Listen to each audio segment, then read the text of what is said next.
Azizin kardeşlerim, Esselamu Aleyküm ve Rahmetullahi Berekatuh. Yerden Milli İslam Hayriye Fondu'nun biz indi bir küp güzel işlerin manarşı bile idik.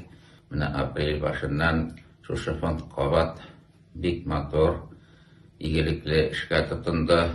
Bu mine invalidler, yaşarga ornu bulmayan kişiler, muhtaçlarga bu yüzüzünü izolasyonu vakitinde Uşqa rızıklar, darullar, aşağılar taratı boyunca bik görkəm, bik motor iş yapara. Bugünkü günde bu mesele bigirek de aktual.